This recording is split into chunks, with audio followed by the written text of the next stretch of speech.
Alright guys, in this video, we're going to be going over filling out the assignment contract. So this is when you have an agreement with the seller to buy their home and you want to assign your interest in that contract to the buyer.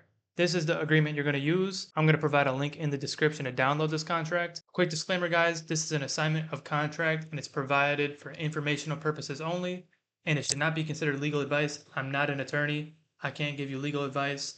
And just make sure this contract is compliant with your state laws. I'm just going to fill this out like I'm assigning this to a buyer myself. This is probably the easiest contract you're going to go over. It's really simple. Just follow along. Assigner. You are going to be the assigner since you are assigning the contract.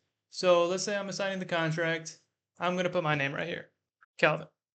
Calvin, the assigner, assigns all of its rights in and delegates all of its obligations to. This is going to be the buyer's name. Let's just say I'm selling it to John.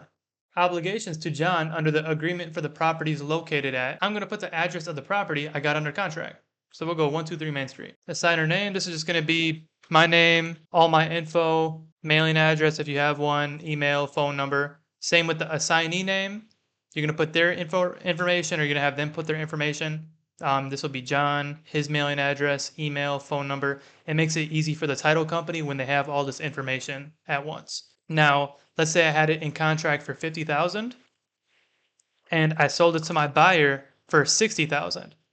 I would put the new buyer price at $60,000 just so the title company clearly knows what this assignment is. And the difference is going to be $10,000 and that's going to get paid to me. Down here, it talks about, this is pretty self-explanatory. This is pretty self-explanatory. I always put the contract is not assignable because just to avoid any daisy chainers that is trying to reassign my contract, I want to assign this to the end buyer so the buyer can't assign this contract after they sign this. EMD.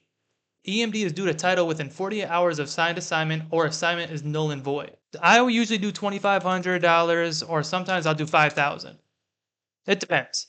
If the buyer is serious, he doesn't mind putting up whatever EMD if he's ready. Now, when the buyer puts this down, now let's say he backs out, you're going to keep his EMD and now he still made money on the deal even though the deal fell through. If there's any additional terms, I don't know what other additional terms would be, but sometimes there are additional terms that pop up. We would put it in here. Assigner signature, this is where we would sign. This is where we would date it. This is where the buyer would sign and date it. And once it's both signed, you take this document, submit it to the title company. The title company gets this information. They have the email of the buyer on this document, so they'll reach out to the buyer.